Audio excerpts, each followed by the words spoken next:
Olá pessoal, hoje estamos falando sobre a independência na América Central.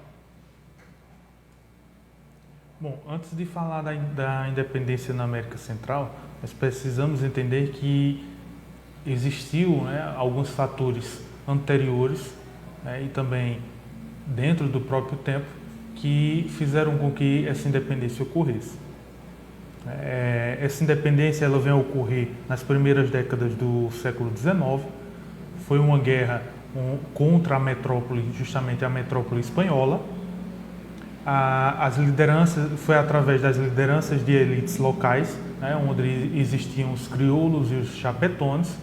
E os crioulos eram pessoas vindo da Espanha para a América. E os crioulos tinham o poder político em mãos.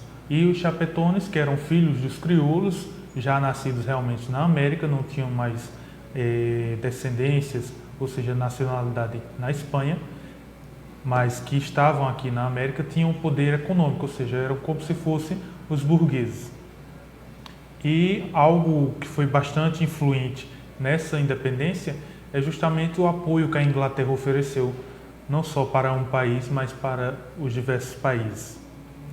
E a partir daí, que lá na frente a gente vai falar de um ponto chamado de fragmentação, vai ocorrer o surgimento de várias repúblicas, que é o que nós temos atualmente, A América em si, não só a América do Sul, mas as Américas em si, elas existem vários e diversos países, justamente através desse apoio da Inglaterra e de poderes locais que existiam dos crioulos e dos chapetones.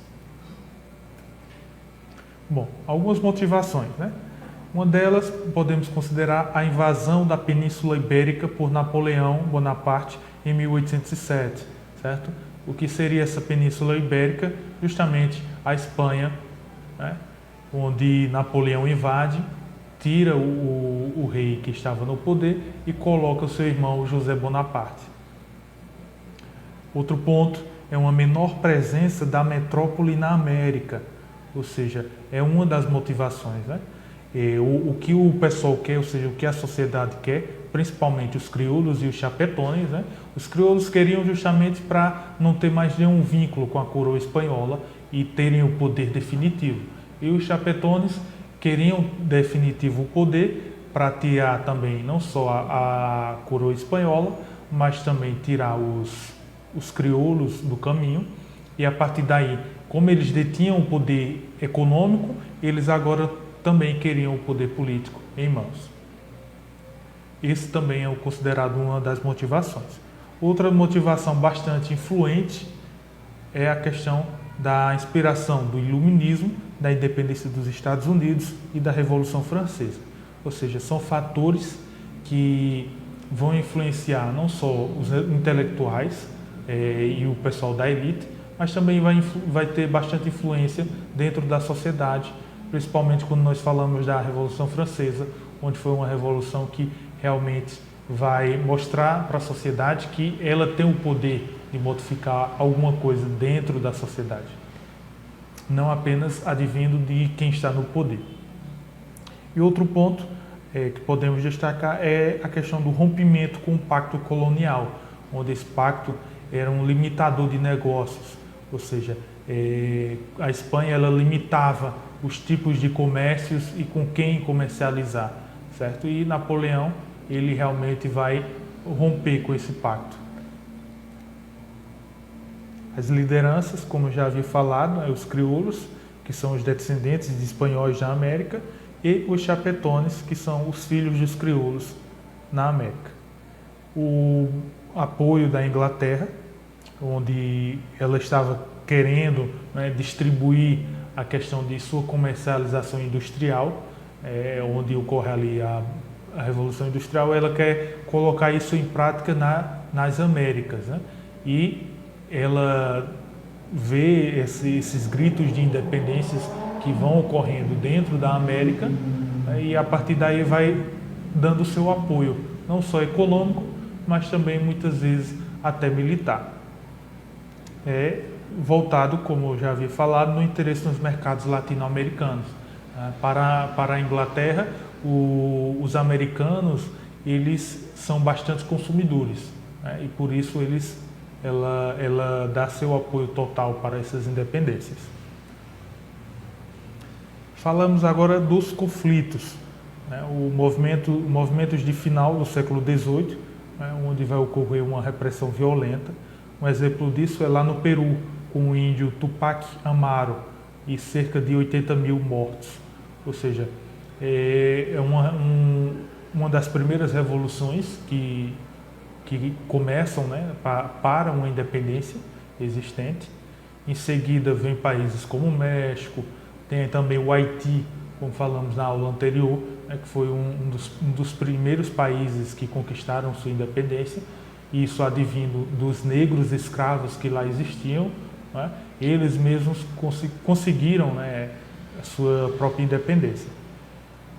Outro ponto é a questão da derrota de Napoleão em 1815, ou seja, em uma de suas guerras, Napoleão acaba perdendo, e isso faz com que o rei da Espanha volte ao poder, e aí tem-se uma iniciativa de uma recolonização, né, do novo processo de colonização, tendo em vista que os países já estão aflitos, né? Está ocorrendo bastante intrigas, não só dentro da própria sociedade, mas também ali uma crise política entre os crioulos e os chapetones. E, mais uma vez, as forças emancipacionistas bem organizadas com o apoio inglês. Mais uma vez, quando Napoleão perde, a Inglaterra realmente vê a necessidade de apoiar mais ainda essas independências para que a coroa espanhola não volte a colonizar a América. Bom, e para que isso ocorresse, nós precisamos de alguns nomes de destaque, né? Mesmo falando que essas independências elas foram tidas pelos crioulos e pelos chapetones e também com apoio, muitas vezes, da população, mas existiam pessoas, como eu havia falado, ou eram militares, intelectuais, pessoas que tinham bastante influência dentro dessa sociedade, né? E destacamos aqui duas, o Simão Bolívar, que era um venezuelano, e o José de San Martín, que era um argentino, que participaram, né, aí em países, na independência de países como Venezuela, Colômbia, Equador, Bolívia, Argentina, Chile e Peru, né? Ou seja, eram os grandes libertadores que se existiam. Um fato a se destacar é que a Copa Libertadores que existe hoje em dia é justamente uma homenagem a esses libertadores, né, que se fez proclamar naquela época. Aqui está a imagem de Bolívar e de San Martín. Bom, chegamos ao ponto da fragmentação, né? O que seria essa fragmentação? Ela se dá justamente através do projeto de Bolívar apresentado na Conferência do Panamá, né? Essa conferência ocorreu lá no Panamá e o Bolívar foi lá mostrar um de seus projetos que era considerado algo muito, muito peculiar e que todos, na maioria das vezes, queriam, né, até o momento, mas que lá na frente vai ocorrer com o tempo o que eles chamam de caudilismo, né? Ou seja, as pequenas elites, sejam elas crioulas ou chapetones, vão interferir muito e a partir daí faz com que esse projeto de Bolívar não se concretize, né? Bolívar ele queria criar uma grande federação de repúblicas, ou seja, criar um só país. Ele queria que todas as Américas se unissem e criassem o que ele chamava de pan-americanismo, que era uma forma de ser mais forte, não só contra países europeus, mas principalmente contra os Estados Unidos da América. E algo que também, junto com a derrota de Napoleão, vem a ocorrer é o Congresso de Viena, ou seja, o Congresso de Viena e a doutrina Monroe. O Congresso de Viena são países como Prússia, e alguns outros que faziam parte de uma congregação junto com a Espanha e que eram como se fosse um pacto. E esse pacto, quando Napoleão ganhou, ele foi rompido. E esse Congresso de Viena, que vem realmente a ocorrer em Viena, criam-se lá uma Santa Aliança, que é para voltar ao que era antes de Napoleão, ou seja, eles eram bastante conservadores e não queriam aquilo que Napoleão tinha colocado em prática. E a doutrina Monroe vem justamente quando os Estados Unidos da América vê que a Inglaterra está ganhando espaço dentro das Américas. Essa doutrina Monroe vem para dizer que a América é para os americanos, né? E que não precisa de nenhum britânico, nenhum inglês no seu calcanhar, ali mandando e desmandando, ou dizendo o que é para consumir ou não. E essa doutrina Monroe é justamente uma substituição de hegemonia, ou seja, tirar o que a Inglaterra estava colocando em prática e agora colocar o que os Estados Unidos queriam em prática. Era uma guerra, vamos dizer assim, ideológica existente naquele período. E podemos também destacar a independência de Cuba, certo? Como eu já havia falado na outra aula do Haiti, destacamos nessa questão da independência de Cuba, onde foi uma das últimas independências, né? Não podemos dizer que por ela ser mais distante um pouco ali das Américas, né, ter uma extensão territorial menor, ela chegou a ser uma das últimas, mas que foi uma independência bastante destacável no processo, como eu tinha falado anteriormente, dessa doutrina Monroe, né? Ela teve uma forte influência dos Estados Unidos, né, ali competindo com a Inglaterra, até o momento de que as elites se uniram de uma forma para expulsar qualquer outra economia que não fosse, no caso, a norte-americana dos Estados Unidos. Um ponto destacável na independência de Cuba é a repercussão de São Domingos, certo?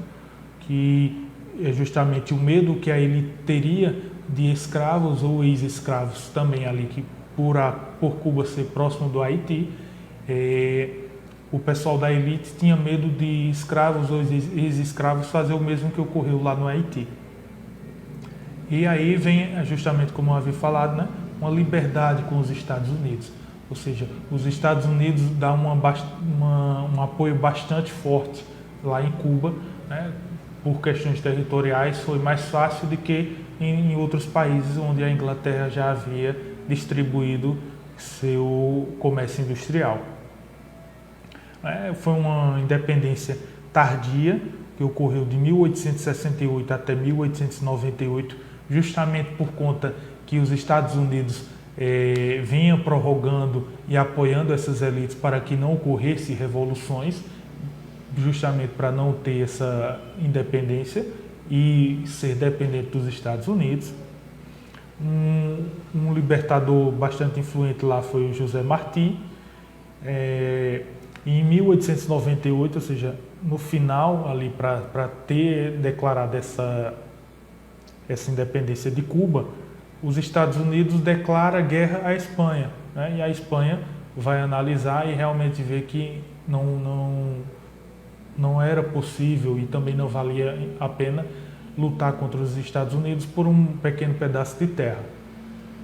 E em 1901 ocorre uma declaração uma declaração constitucionalista, né, de independência lá em Cuba, que é tida e escrita lá nos Estados Unidos, ou seja, sai de uma metrópole, mas passa agora para depender dos Estados Unidos, né? E isso nós podemos notar através de uma emenda chamada Emenda Platt, que é uma emenda onde os Estados Unidos escreve e redige que vai interferir no comércio, no que entra e no que sai de Cuba. Algo que pode ser declarado e que nós podemos até ver hoje em dia, que lá em Cuba, mesmo com esse fechamento que se tem para os demais países, mas que com os Estados Unidos é muito maior a briga, justamente por conta desse período. Bom, E depois dessa Santa Aliança que ocorre lá em Viena, né, nós ainda continuamos com novas independências, né? Uma separação política da Espanha, porque mesmo com o início dessas independências, os crioulos e os chapetones veem que realmente não precisam mais da coroa espanhola, né? Não necessitam de estar mandando e desmandando. Eles agora vão realmente dominar através de seus poderes locais, como a gente já havia falado. O que vem também a modificar é justamente a estrutura social na América, que foi mantida, né? Mesmo ali quando a coroa espanhola não está mais mandando e agora volta, essa estrutura social se mantém justamente porque eles não querem mais ser mandados pela coroa espanhola. E o domínio dos crioulos é maior justamente porque eles detinham, né, o poder político e os chapetones o poder econômico, e isso realmente prevalece. E uma continuação da subordinação econômica, né? Não mais à Espanha, sim ao capitalismo industrial britânico, né? Diferente ali de Cuba, os demais países existentes na América é decorrente do capitalismo industrial britânico, que foi bastante forte nessa independência da América. Vamos agora para o exercício. A primeira questão ela vem a dizer que vários movimentos contrários à opressão colonial ocorreram nas Américas, sobretudo no século XIX, visando a independência em relação às metrópoles. Certo? Foi aquilo que a gente já havia falado. Sobre esses movimentos, é correto afirmar que, letra A maioria deles fracassou, permanecendo os países submetidos às suas metrópoles, como as colônias, até o século XX. Só que não.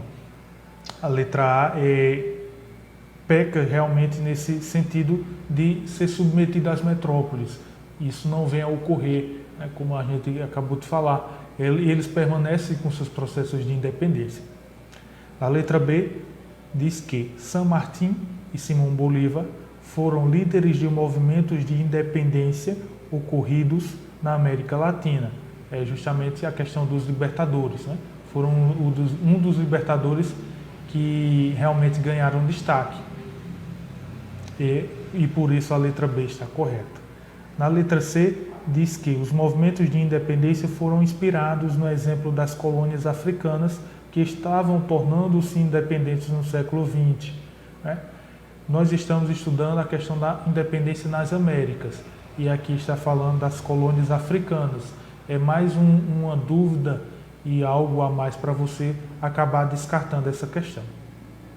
E na letra D diz que os movimentos de independência na América Latina foram determinantes na independência das colônias norte-americanas. Também não. A independência das colônias norte-americanas foi muito antes da independência na América Espanhola. Por isso a letra B é a correta quando fala de San Martín e Simão Bolívar. O segundo exercício diz que, sobre as lutas pela independência na América Hispânica, ou seja, na América Espanhola, é correto afirmar que, letra A, contaram com a participação política e militar direta dos Estados Unidos e da Alemanha, interessados em ampliar sua presença comercial na região.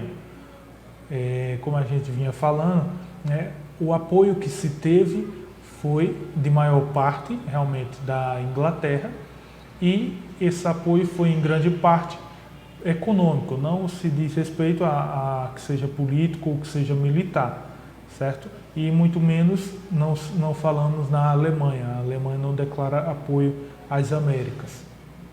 A letra B diz que tiveram claro caráter popular, expresso na realização após a emancipação de reformas sociais profundas. Também não, né? Essa emancipação e reformas não foram tão profundas quando estavam nas mãos da coroa espanhola, e sim quando ocorrem através do Iluminismo e da Revolução Francesa, certo? Juntamente com os crioulos e os chapetones, é que isso não venha a ocorrer, mas que inicia-se um processo de revolução para que lá na frente tenha-se essa independência e essa independência venha a fazer essas transformações sociais. A letra C diz que impediram a modernização das economias coloniais e reduziram a participação dos países da região no comércio internacional. Também não, né?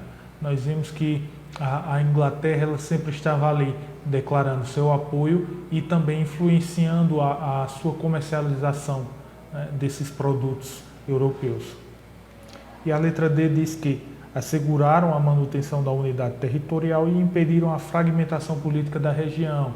Também não, a gente viu um ponto chamado de fragmentação, onde ocorre justamente esses processos de divisões, né? Por isso que a América ela tem não só a América Central, mas também a América Espanhola em si, em geral, ela tem diversos países, justamente por conta dessa fragmentação que veio a ocorrer. E na letra E diz que foram controladas, na maior parte dos casos, pelas elites crioulas, embora não tenham contado com participação popular. Essa é a mais correta, onde a gente vinha estudando, né, os crioulos e os chapetones, que faziam parte ali da elite, os crioulos da elite política e os chapetones da elite econômica, juntamente com um grande apoio da população, vieram a lutar por essa independência. Bom, eu termino com uma frase de Bolívar, que diz que a justiça é a rainha das virtudes republicanas e com ela a igualdade e a liberdade são sustentadas. Ou seja, Bolívar foi um dos libertadores, certo, dessa independência da América Hispânica ou da América Espanhola e de grande destaque, né? Até hoje em dia nós podemos notar, quando se falam na questão do bolivarianismo, né? São ideias que são voltadas ao que o Bolívar queria, né? Que é justamente uma união de toda a América, não uma divisão como se tem hoje em dia. Bom, muito obrigado e até a próxima.